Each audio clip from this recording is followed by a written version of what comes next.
సంవత్సరాల తరబడి government job కోసం వేచి చూస్తున్నారా? కేవలం 8 నెలల్లో మీ కల నెరవేర్చుకోండి. వెంటనే కింది నెంబర్స్‌కి కాల్ చేయండి. నమస్తే రమగారు. నమస్తే జీ. ఏదైనా చిన్న సిరీస్ స్టార్ట్ చేస్తారండి? 2 భాగాలు చెప్దామా? ఓకే. ముగ్గురు యక్షునుల కథ తమాషాగా ఉంటుంది. ఇందులో పెద్ద కాజు లాజిక్ అడగకూడదు, ఓకే. కథలాగా నడిచిపోతుంది అనమాట. పూర్వం ఎప్పుడో ఎన్నేళ్ల క్రితం ఒక పల్లెటూళ్ళలో ఒక రైతు ఉండేవాడు. ఆయనకి 2-3 కుమారులు ఉండేవాళ్ళు. పెద్ద పిల్లలంతా పనిచేసేవాళ్ళు. ఆఖరి వాడికి ఏం పెద్ద పని రాదు, కుర్రాడు. ఏదో అడుతూ పడుతూ తిరుగుతుంటేవాడు. జనరల్గా ఆఖరి పిల్లలకి ఏం పెద్ద పనులు రావు, అన్ని చోట్ల అంతే. పెద్దవాళ్ళు చేసేస్తుంటారు, చిన్నపిల్లలు ఏమో చిన్న చిన్నవి అందిస్తారు. కానీ అలాగే ఉంటారు రమగారు. అంతే అంతే మనం అదే చెప్పుకోవాలి. బాధ్యతగా ఉండే పనులు, ఇల్లు మోయటాలు అవి రావు జయ, అస్సలు రావు. కష్టం పాపం. ఆడపిల్లలైనా మగపిల్లలైనా అంతే, మరి జీవితాలు ఏం చేస్తాము.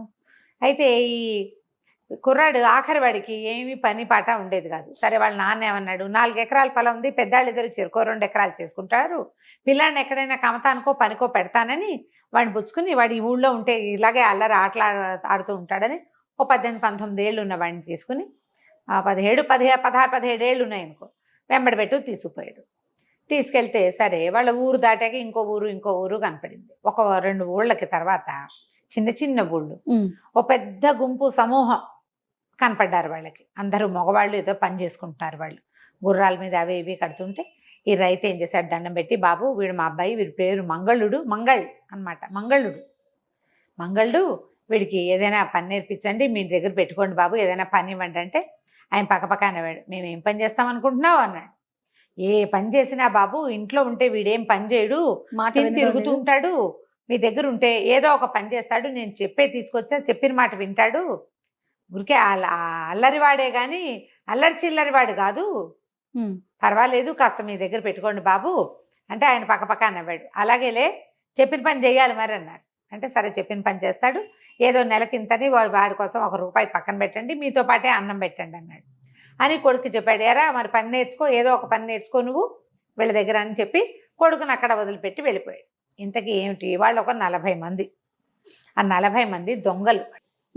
దొంగతనాలు చేయటమే వాళ్ళ వృత్తి. మంచి బలాఢ్యులుగా బ్రహ్మాండంగా ఉన్నారు, బాగున్నారు, గుర్రాలు ఉన్నాయి, ఏవో ఇళ్ళు వాకిళ్ళు ఉన్నాయి, వాళ్ళ పెద్ద పెద్ద గుడిసెలు పాకల్లాంటివి కనపడుతున్నాయి. తండాలాగా ఉందని ఆ తండాలో పడేసి పోయాడు నాన్న.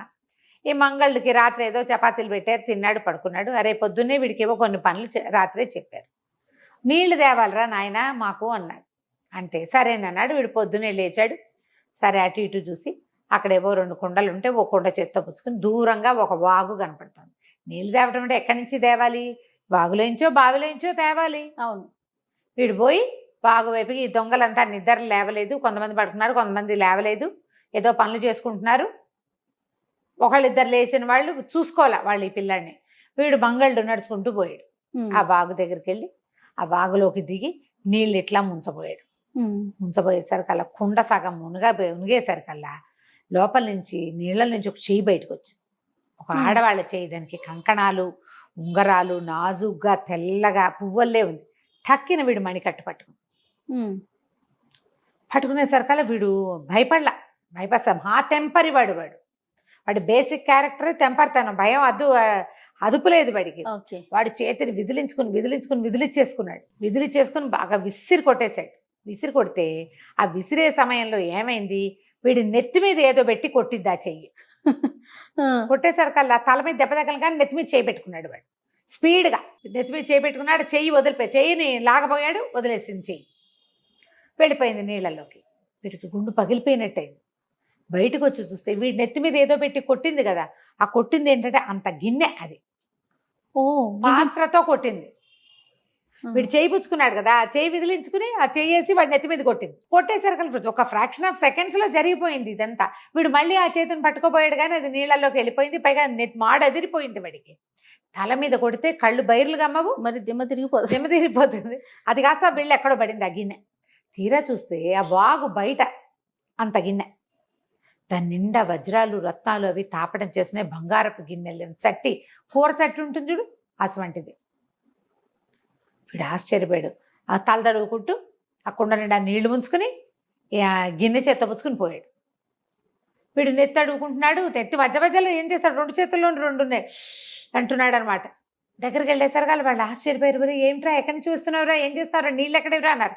"వాగులోంచి నీళ్ళు తెచ్చానండి" అనేసి ఆ కుండ అక్కడ పెట్టి ఆ గిన్నె వాళ్ళ చేతిలో పెట్టి నెత్తి రాసుకుంటున్నాడు వీడు. ఆ గిన్నె చూడగానే దొంగల నాయకుడు ఆశ్చర్యపడి, "ఎక్కడిదిరా ఇది నీకు" అన్నాడు. "ఆ వాగు దగ్గర దొరికిందండి, ఎవరో చేయి పుచ్చుకుంది నన్ను, భయమే లేదురా నీకు" అన్నాడు. "మనకేం భయం అండి, ఆడాళ్ళని చేయి పుచ్చుకుంటే భయం వేసేటానికి ఏముంది, మనకేం భయం లేదు, చేయి పుచ్చుకుంది, చేయి విదిలించుకున్నాను, ఏదో పెట్టి నెత్తి మీద కొట్టింది, ఆ నెత్తి మీద పెట్టింది కొట్టింది దీంతోటేనండి, ఇది గట్టు మీద పడిపోయింది, నేను తీసుకొచ్చాను" అన్నాడు. ఆ గిన్నెని చూసి ఆశ్చర్యపోయారు. "వాగులో ఎన్నేళ్ల నుంచో నీళ్లు ముంచలేదురా మేము, ఈ వాగు దాటి అవతలకి వెళ్తే అవతల ఒక బావి ఉంది, అందులో నుంచి తెచ్చుకుంటాం, ఆ వాగులో చేయి ముంచితే ఒప్పుకోదు ఆ వాగు, ఇట్లాగే చేతులు పుచ్చుకుంటుంది." భయపడుతున్నారు వాళ్ళు. వీడు చిన్నపిల్లాడు, భయం లేదు వాడికి, ఏ భయము లేక, పిల్లలకి భయాలు ఉండవు చూడు, అవునవును. తెంపర్తనమే ఎక్కువగా ఉంటుంది. అని చెప్పారు. చెప్పిన తర్వాత వాళ్ళు ఆశ్చర్యపోయారు. ఆ గిన్నెలు అందరూ తిప్పి తిప్పి చూశారు, దాని నిండా వజ్రాలే తాపటం చేసున్నాయి, దాకల్లే ఉంది. న్యాయం పడితే ఇది నీది, అంతేగా, వాడికే తెచ్చాడు కదా, వాడే తెచ్చాడు ఇది ఇది అమ్మగా ఎంత డబ్బు వస్తే అంత డబ్బు నీకు ఇస్తాం, మీ నాన్న చెప్పాడు కదా నీకు ఏదైనా పని నేర్పించి 10 రూపాయలు చేతిలో పెట్టమని, మొదటి పూటే సంపాదించుకున్నావురా నువ్వు, భలే వాడివి, అమ్మేసి డబ్బులు పట్టుకొస్తానన్నాడు. కుర్రాడు ఇక్కడే ఉన్నాడు. ఈ దొంగల వర్తకుడు, దొంగల నాయకుడు ఏం చేశాడు, ఆ గిన్నె పుచ్చుకుని ఊళ్ళోకి తీసుకుపోయాడు. ముందు ఒక వ్యాపారస్తుడికి చూపించాడు. వ్యాపారస్తుడు చూసి, "అయ్యి బాబు, ఇది చాలా ఖరీదు, ఇవన్నీ మంచి మంచి వజ్రాలు, మనకు ఒక రత్నాల వ్యాపారి ఉన్నాడు, ఆయన దగ్గర చూపిద్దాం" అని చెప్పాడు. ఆ రత్నాల వ్యాపారి దగ్గరికి తీసుకుపోయారు. వ్యాపారి ఏం చేశాడు, బాగా తిప్పి తిప్పి చూసి దాని సంగతి తెలిసింది, అవి చాలా ఖరీదైనవి, ఆ గిన్నెలో నుంచి ఓడదీస్తే ఒక్కోటి కొన్ని కోట్లు చేస్తుంది. ఆలోచించి ఏమన్నాడంటే, "నేను దీన్ని కొనుక్కోగలను, కాకపోతే రాజుగారు ఏ రేటు కడితే ఆ రేటు ఇస్తా, రాజుకు చెప్పకుండా ఇంతంత వస్తువులు కొనకూడదు" అని చెప్పి రాజుగారి దగ్గరికి తీసుకుపోయాడు. ఈ మన దొంగల నాయకుడు ఏమనుకున్నాడంటే, కొంటారనుకున్నాడు. అదే రాజంటే అతనికి ఏం భయం, వాళ్ళు ఇది దొంగతనం చేసిన వస్తువు కాదు కదా. తీరా అక్కడికి వెళ్ళేసరికల్లా రత్నవర్తకుడు అన్నాడు, "ప్రభు, ఇది మా ఇంట్లో నుంచి పోయిన గిన్నె, అప్పుడెప్పుడో మా ఇంట్లో దొంగతనం జరిగింది కదా, ఈ గిన్నె మా ఇంట్లో నుంచే పోయింది" అన్నాడు. ఈయన నాయకుడిని పట్టుకోమన్నారు రాజుగారు.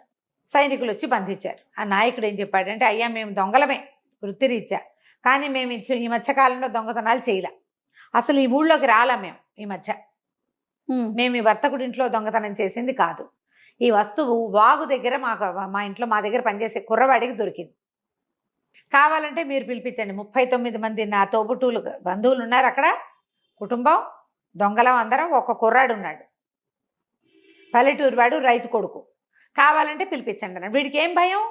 సరే, అక్కడి నుంచి రాజు కబురు చేసి పిలిపిస్తే అక్కడ నిజంగానే 39 మంది దొంగలు, ఒక కుర్రాడు, మొత్తం గుంపద్దరిని తీసుకొచ్చేసరికల్లా ఈ మన నాయకుడు చెప్పాడు మంగళుడికి, "ఒరే, నీకు దొరికిన గిన్నె ఈ వ్యాపారస్తుడు ఇంట్లో నుంచి దొంగతనం జరిగింది అంటున్నాడు" అంటే వీడికి అర్థమైంది, వాడు అబద్ధం చెప్తున్నాడు. "ఇలాంటి గిన్నెలు మీ దగ్గర ఉన్నాయా ఇంకా" అని అడిగాడు. "లేవు, ఇది ఒకటే గిన్నె" అన్నాడు ఆయన. అనేసరికల్లా మంగళుడు అన్నాడు, "ప్రభు, ఇలాంటివి 11 పట్టుకొస్తాను మీకు. మామూలుగా లెక్క ఏదైనా పాత్రలు ఉంటే 6, 12 పెట్టుకుంటాం మనం, సెట్ కొనుక్కుంటాం, ½ డజన్ గ్లాసులు, ½ డజన్ కప్పులు, డజన్ లెక్క, ఇది ఒక్కటి ఉంది మీ దగ్గర, ఇది కనపడుతోంది కదా, ఇలాంటివి 11 పట్టుకొస్తా. నేను తెచ్చాక మీ వ్యాపారస్తులు ఎంత మోసగాళ్ళో మీరు తెలుసుకోవాలి. ఓ వస్తువు అమ్మడానికి వస్తే మమ్మల్ని జైల్లో పెట్టించడానికి పూనుకున్నాడు కాదు, వస్తువు కొట్టేయడానికి న్యాయమైన ధర ఇవ్వకపోగా మమ్మల్ని దొంగల్ని చేస్తున్నాడు" అనేసరికల్లా రాజుగారికి ఈ గిన్నె మీద ఆశ పుట్టింది. అది ఇట్లా పట్టుకుంటుంటే ఆయనకు సంతోషంగా ఉంది, అది అలౌకికమైనదిగా తోస్తోంది. ఈ లోకంలోది కాదు ఆ గిన్నె, ఆ పనితనం ఇక్కడిది కాదు. రెండో వ్యాపారస్తుడు, మొదట వచ్చిన వాడు ఒకటినాడు వ్యాపారస్తుడు, వాడు చెప్పాడు, "ఇది భూమి మీద తయారయ్యే వస్తువులాగా లేదు, చేత్తో చేసినట్లేదు" అని. కొన్ని ఉంటాయి కదా అట్లా. అక్కడి నుంచి రాజుగారు అంటే, "నువ్వు 11 తేగలవా" అన్నట్టు.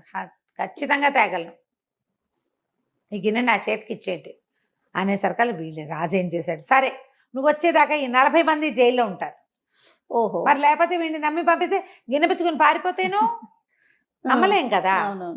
సరే, అక్కడి నుంచి ఏం చేశాడు కుర్రాడు, సరేనన్నాడు. ఏడాది గడువు, సంవత్సరం గడువు, నువ్వు తేగలవంటే తెస్తా అన్నాడు. తెస్తా అనేసరికల్లా రాజుగారు ఒక గుర్రం తెప్పించి ఇచ్చారు కుర్రాడికి. వాడికేమొచ్చు గుర్రపు స్వారీ, వెళ్తాడు అంతే గుర్రం మీద ఎక్కి. సరే, ఏం చేశాడు, "అన్నా, మీరేం కంగారు పడకండి, నేను తెస్తా, ఎక్కడ దొరికితే అక్కడికి వెళ్తా, ఇదేం మనం కొట్టుకొచ్చింది కాదు, ఆ వాగులో పడొచ్చింది, ఆ వాగు వెనకాల పడే వెళ్తా అని చెప్పాడు. చెప్పి సరేనండి వాళ్ళ 40 మందిని అరెస్ట్ చేసి పారేశారు. మంగళుడు ఏం చేశాడు, ఆ గుర్రం వేసుకుని ఏదో 2 రోజులకి, ఒక రోజుకి సరిపడా రొట్టెలు అవి మూట కట్టుకుని మెల్లిగా ఈ వాగు వెంబడి గుర్రం వేసుకుని బయలుదేరాడు. వాడికి చల్ అంటాను రాదు, టిక్కు టక్కుని వెళ్తాడు అంతే. అంతే. రైతు కుర్రాడు, చిన్నపిల్లాడు కూడా కదా, వాడు ఇంకా యంగ్స్టర్ కదా. అలా వెళ్ళగా ఆ వాగు ఏ ఊళ్ళో స్టార్ట్ అవుతుందో ఆ ఊరు చేరాక ఆ ఊళ్ళో ఏం చేశాడు, ఒక పేదరాజు పెద్దమ్మ ఇంటికి పోయాడు. వీడి దగ్గర ఏముంది, తెచ్చుకుని రొట్టెలు అయిపోయినాయి, మధ్యలో ఏదో కాయా కసురు తిన్నాడు, మధ్యలో దారిలో దొరికింది. పేదరాజు పెద్దమ్మ దగ్గరికి వెళ్ళి ఏదో ఒక పావలా ఇచ్చి భోజనానికి కూర్చున్నాడు. అన్నం తిన్నాక అడిగాడు, ఏంటి మీ ఊళ్ళో సంగతులు, ఈ ఊళ్ళో విశేషాలు. పెద్దమ్మలకైతే తెలుస్తుంది కదా, ఆ ఊళ్ళలో తెలిసేవి మరి, పుటకోళ్ళ అమ్మలకి పేదరాజు పెద్దమ్మలకి తెలుస్తాయి. ఏమిటి ఇక్కడ విశేషాలంటే, విశేషాలు ఏమిటాయంటే అన్నీ బాగానే ఉన్నాయి. వారం 10 రోజుల నాడు రాజుగారి కుమారుడు ఒకడు నీయుడు వాడే మరణించాడు. ఓహో. ఏం చేస్తాం, నగరం అంతా శోక సముద్రంలో మునిగింది. పిల్లవాడిని ఇంకా వివాహితుడు కాదు, చిన్నపిల్లాడు కదా, ఖననం చేశారు, పాతి పెట్టారు.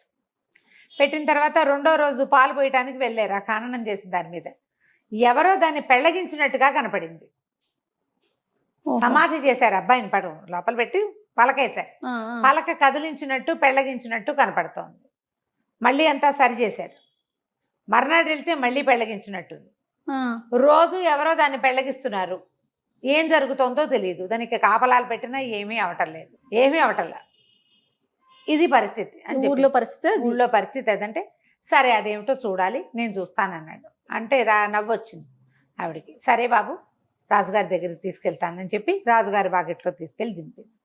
రాజుగారు కూడా ఈ ఓల్డ్ స్టోరీ ఈవిడ చెప్పిన కథే చెప్పాడు. రోజు కాపలాలు వెళ్తున్నాం, మా వల్ల అవటం లేదంటే, నేను ఉంటానండి కాపలా అన్నాడు. అంటే ఇంతమంది సైనికులు ఉంటున్నా అవ్వట్లేదు రా నాయన, నువ్వు చూస్తే చిన్నపిల్లాడివి, సరే నీకేం కావాలో చెప్పు అంటే, ఓ విల్లు బాణము, ఓ గద, అలా కత్తి అలాంటివి ఇవ్వండి అన్నారు.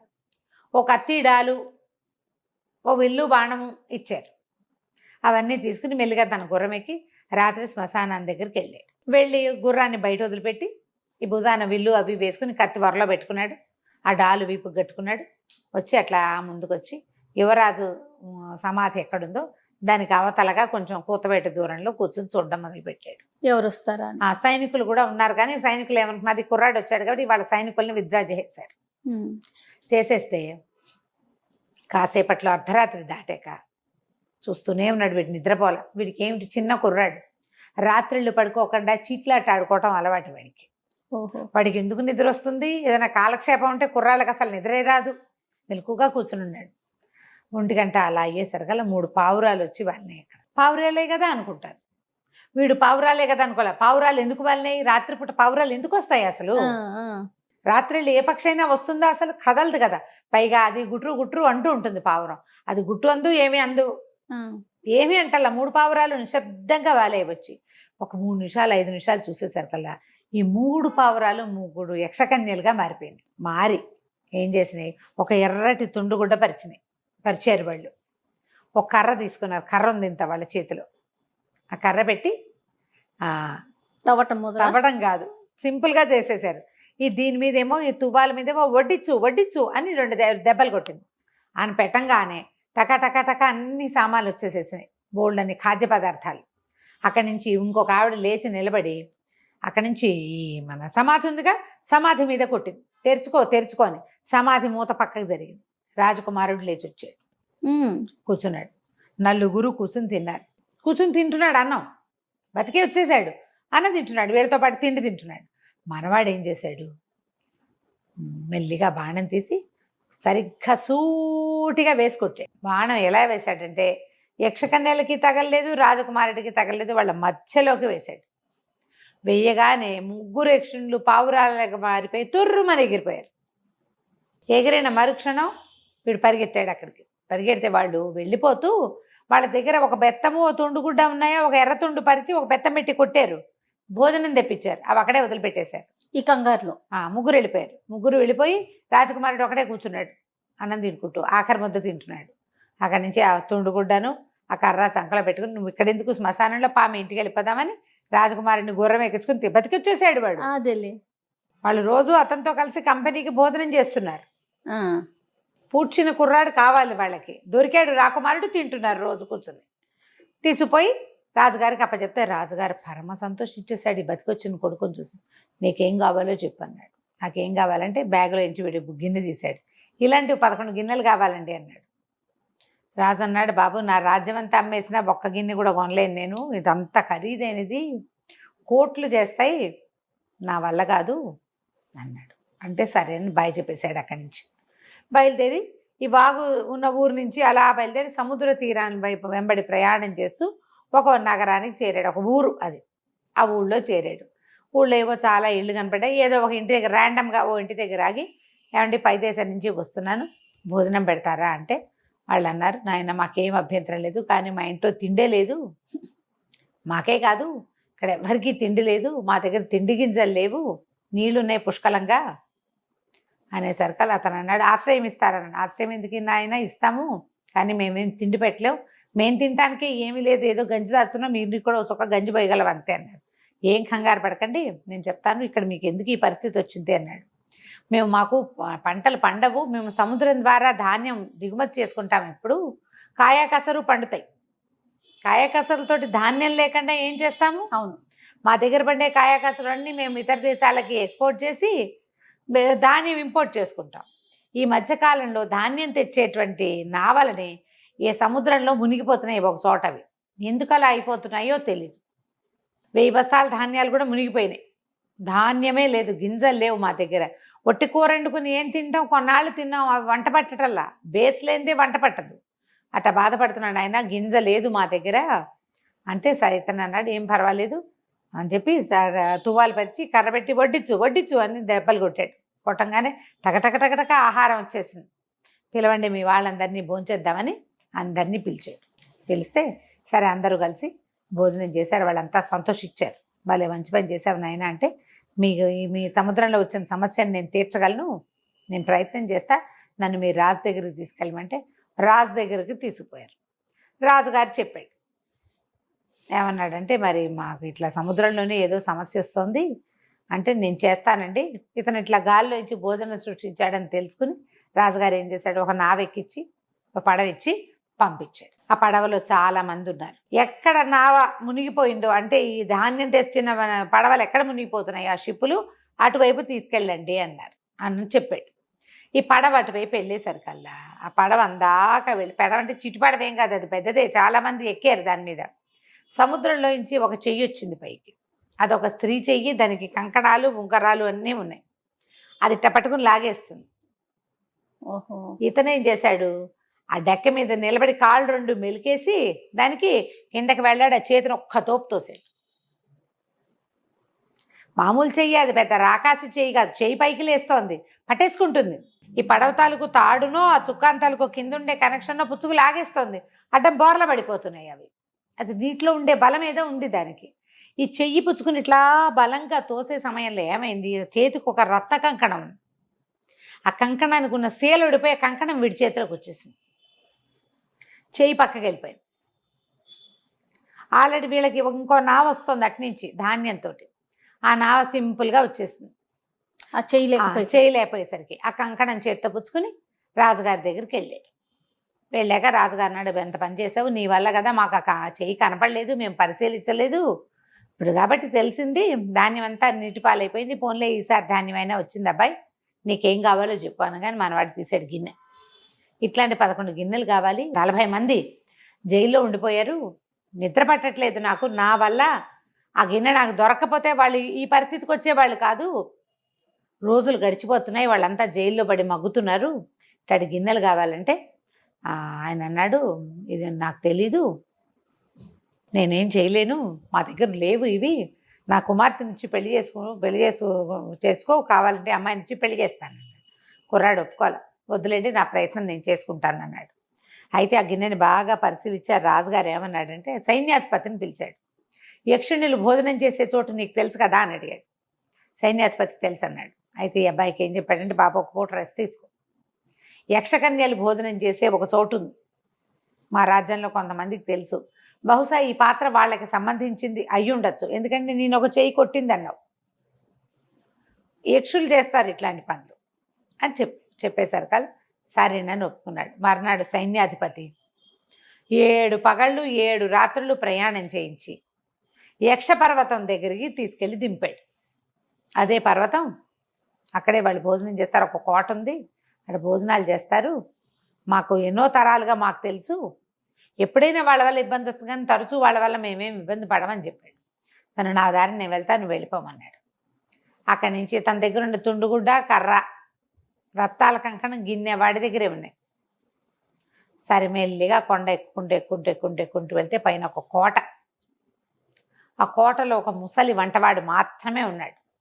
లోపలికి వెళ్ళి వంటవాడి కనపడేసరికి వంటవాడు ఆశ్చర్యపడి, ఊరిని ఎట్ట వచ్చావురా నువ్వు మనిషివి, నువ్వు గనక కనపడ్డావంటే విరుచుకు తినేస్తారు వాళ్ళు. తినడం అంటే లిటరల్లీ తినేయటం కాదు, ఏదో ఒకటి చేస్తారు. కనపడిపోక దాక్కుని చూడు అని చెప్పాడు. వీడు యక్షకన్యలను చూడడానికి వచ్చానని చెప్పాడు అతనికి. సరే భోజనశాలలో దాక్కోబెట్టాడు ఒక చోట. ఈ దాక్కున్న తర్వాత ఏమైంది, చీకటి పడింది, వంట చేస్తున్నాడు వీడు బోళ్ళంత రుచికరమైన వంట. అందలు పాంజేబులు అవి చప్పుళ్ళు అవుతున్నాయి. అప్పుడు ఈ వంటవాడు కేకేశాడు, అమ్మాయి వంట అయింది వడ్డించనా అని అడిగితే 3 యక్షకన్యలు లోపలికి వచ్చారు భోజనం చేయడానికి. భోజనశాలలో 3 కూర్చున్నారు.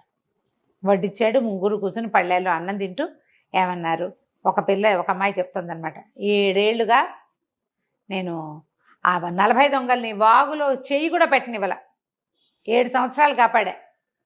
ఆ కుర్రాడు ఎవడో వచ్చి నా రత్నాల కొంచెం కాస్త తీసిపోయాడు, వాడు వచ్చి నీళ్లు ముంచేశాడు దొంగమొహం అనేసరికల్లా రెండోదంది, ఆ కుర్రాడే కదా బాణం వేశాడు, అనవసరంగా భయపడి నా తువ్వాలు నా కర్ర అక్కడే వదిలిపెట్టేశాను అనేసరికల్లా మూడో అమ్మాయింది, ఓసే మీకు అర్థం కావట్లేదు నేను చెప్పే మాట, ఈ 2 పనులు చేసిన వాడే సముద్రంలో నా చేయిబుచు తోసేసి నా కంకణం కాస్త కొట్టేశాడు, భలే కుర్రాడు, వస్తువులు పోగొట్టుకున్నావు, నాన్నకేం సమాధానం చెప్పాలో తెలీదు, మన శక్తులన్నీ వాడు లాగేసుకున్నాడు, ఖాళీగా కూర్చున్నావు అంటుంటే ఈ వెనకాల నుంచి కుర్రాడు అడిగాడు మంగళుడు, ఆ పనులన్నీ చేసిన కుర్రాడు కనపడితే మీరేం చేస్తారు అని.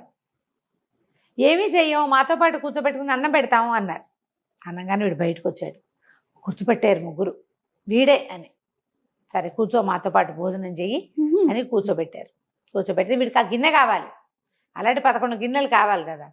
సరే వాళ్ళు మాట్లాడుకుంటుంటే అడిగాడు, ఏమిటి ఇది అంటే, మా నాన్న 3కి 3 విషయాలు ఇచ్చాడు, మాకేమో 4 కలిసి తినాలని కోరిక, మేమేమో 3 ఉన్నాం, మా అన్నయ్య మాతో ఉంటాడు ఉండడు, ఒక అన్నయ్య ఉన్నాడు, అతను లేనప్పుడు అతని బదులు మేము ఇంకొకళ్ళని సహాయంగా పెట్టుకుంటాం, ఒకళ్ళకి సముద్రంలో ఒక భాగం ఇచ్చాడు, ఆ వైపు వచ్చిన పడవని తిరగొట్టేస్తుంది అది, ఒకళ్ళకి వాగు ఇచ్చాడు, ఆ వాగులో ఎవరిని ముంచుకొని మీద అదే ఉంటుంది.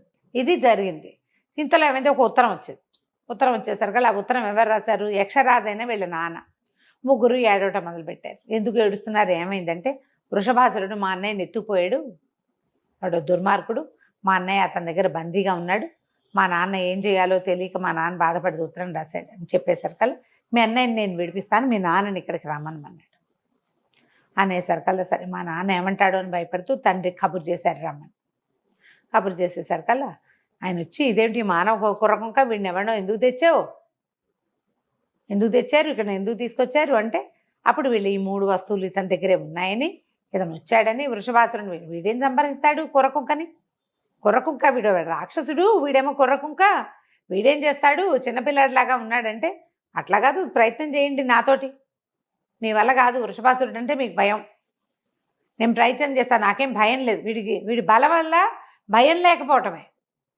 సరే అక్కడి నుంచి ఈయన ఏం చేశాడు, సైన్యాధిపతిని ఎవరినో కేకేసి ఒక మంచి గుర్రం తెప్పించాడు, ఒక కత్తిడాలు ఇచ్చారు, ఒక గది ఇచ్చారు. ఆ గుర్రం మీద ఒక ఎగిరి కూర్చుంటాడు. వీడు ఇన్ని రోజుల నుంచి గుర్రం తోలి ఉన్నాడు, స్వారీ వచ్చేసింది వాడికి. ఇంకా అనిపించింది వీడేదో పని చేస్తాడు నిజంగానే. వీడు కాస్త వీళ్ళు ఆ గుర్రంతో పాటు గుర్రం తీసుకుపోతుంది ఆటోమేటిక్గా. ఆ వృషభాసురుడు ఎక్కడున్నాడో ఆ కోట దగ్గరికి తీసుకెళ్ళి తలుపు కొట్టాడు. వృషభాసురుడు ఉన్నాడంటే వాళ్ళు అక్కడున్న 2 రాక్షసులు, ఏమిటి నువ్వు ఎవడివి, వృషభాసురుడిని చూస్తేనే గుండె పగిలి చస్తావు నువ్వు, పొమ్మన్నారు. వీడేం చేశాడు, ఒక్క ఎగిరి గుర్రం మీద నుంచి ఆ కత్తి పుచ్చుకుని 2 మీదకి దూకాడు. చెరుకోసారి కత్తితోటి మిరకాయలు కోసేసి 2 ద్వారం లోపలికి పడేశాడు. పడేసరికి ఇక్కడ ఏదో సందడి అవుతోందని ఆ వృషభాసురుడు అన్నవాడు బయటకు వచ్చాడు. తరిగిన తలకాయలు కనబడేసరికి వాడు ఎవడరా, నా ద్వారపాలకుని చంపిన వాడు ఎవడు అని పరిగెత్తుకుంటూ బయటకు వచ్చాడు. వచ్చేసరికల్లా సరే వీడు అన్నాడు, నీ దగ్గర యక్షరాజకుమారుడు వాడిని మాకు ఇచ్చేయి అంటే, నేను ఇవ్వను, యక్షులతోటి పని చేయించుకోవడానికి వాడు నాకు కావాలి, సుకుమారమైన పనులన్నీ యక్షులే చేస్తారు, నాకు కావాల్సిందేనన్నాడు. కాదు, అప్పుడు మన ఇద్దరం ద్వంద్వ యుద్ధం చేద్దామన్నాడు. వాడేమో ఏకంగా 8 అడుగులు ఉన్నాడు, వీడు 5.5 అడుగుల అబ్బాయి. వాడు ఏం యుద్ధం చేస్తారు? కాకపోతే వీడికి ఏమిటి, వాడిట మీదకి వస్తే తప్పుకునే తెలివి ఉంది వీడికి. వాడు పరిగెత్తుకొచ్చినప్పుడల్లా వీడు తప్పుకుని అంటాడు, ఏమిటి పిల్లాట్లాడతావు, సరిగ్గా యుద్ధం చేయటం రాదా నీకు అంటాడు. వాడు ఏదో గద విసిరేసేసరికి అలా వీడు తప్పుకున్నాడు, కానీ తన గదని మాత్రం వాడి మీదకి విసిరేశాడు. వాడికి ఆయువు పట్టు మీద తగిలి ఆ వృషభాసురుడు పడిపోయాడు. ఇది కేవలం వాడిలో ధైర్యం, భయం లేకపోవడం తప్ప వాడికి ఏం సాహసం శౌర్య పరాక్రమాలు ఏం లేవు. అవును. వెళ్ళిపోయాడు. లోపలికి వెళ్ళి ఏం చేశాడు, ఆ రాజకుమారుడు వెతికితే ఆ కోటంతా ఎవ్వరూ లేరు. అంతా వజ్రాలు, మణులు, మాణిక్యాలు, బంగారంతో నిండిన గోడలు, వాకిట్లో 2 ద్వారపాలకులు, లోపల రాక్షసుడు, వాడు చచ్చిపోయాడు, ఎవ్వరు లేరు. ఒక చెరసాలలో ఉన్నాడు ఈ రాజకుమారుడు. తను పరిగెత్తుకుంటూ వెళ్ళి రాజకుమారుడిని ఊడదీసి బయటికి తీసుకొచ్చాడు. తను గుర్రం ఎక్కించుకుని వెళ్ళిపోదామంటే, సరే నువ్వెవరు ఏంటి అని కనుక్కుని యక్షరాకుమారుడు ఏమన్నాడు, మా నాన్నని మా చివరి చెల్లెల్ని పెళ్లి చేసుకుంటానని ఆయన వేలుకున్న ఉంగరం ఇవ్వమని అడుగు. మా చెల్లెలు నీ పక్కన ఉంటే నీ మొత్తం జీవితం అంతా పండగే. ఆ ఉంగరం ఉన్నవాడికి ఎక్కువ బలం ఉంటుంది. నువ్వు అడుగు, నన్ను రక్షించావు కాబట్టి ఆ 2 అడిగి తీసుకోమన్నాడు. సరే వీళ్ళు ఇద్దరు కలిసి వెళ్ళిపోయారు. ఆ 3 యక్షకన్యలు తండ్రి ఉన్న చోటుకి వెళ్ళారు. మాసేపు మాట్లాడుకున్నాక, నీకేం కావాలో అడగమంటే, ఇతను మీ అమ్మాయిని ఇచ్చి పెళ్లి చేయండి, మీ వేలుకున్న ఉంగరం ఇచ్చేయండి అన్నాడు. అంటే ఆ ఉంగరం వీడి దగ్గర ఉంటే ఆ యక్షరాజు ఏమీ చేయడు వాడిని.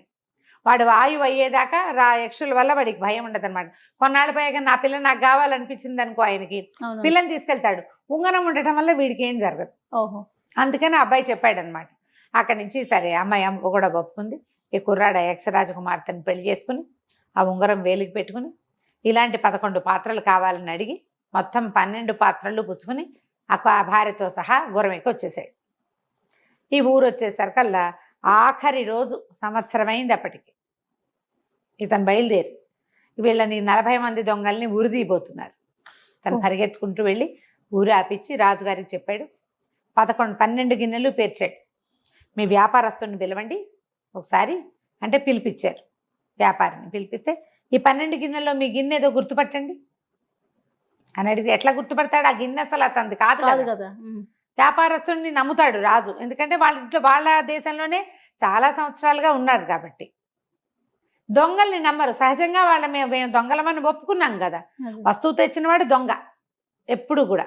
దాంతో కుర్రాడు అన్నాడు, చూసారా వీళ్ళు ఎంత అన్యాయంగా ప్రవర్తిస్తున్నారు, మరి వీళ్ళని ఏదైనా శిక్షించండి, మా అన్నయ్యని వదిలిపెట్టండి అంటే 40 మంది దొంగల్ని వదిలిపెట్టారు. రాజుగారికి సంతానం లేదు. ఆయన ఏమన్నాడంటే, ఇట్లా యక్షకుమార్తెని తీసుకొచ్చావు, నాకు నచ్చిన ఒక గిన్నెని 12 గిన్నెలు చేసావు, నువ్వే యువరాజుగా ఉండు, నా తదనంతరం రాజ్యం తీసుకుందు కానీ తన దగ్గరే అట్టు పెట్టుకున్నాడు. మంగళుడు వాళ్ళ అమ్మని నాన్నని కూడా తన దగ్గరికి తెచ్చుకున్నాడు. కలకాలం ఆ రాజ్యానికి రాజుగా ఉన్నాడు. వాడి జీవనం తర్వాత, వాడి మరణం తర్వాత వాడి భార్య యక్షలోకానికి వెళ్ళిపోయింది. కథ కంచికి మనం ఇంటికి. నమస్తే రమ్య గారు. నమస్తే.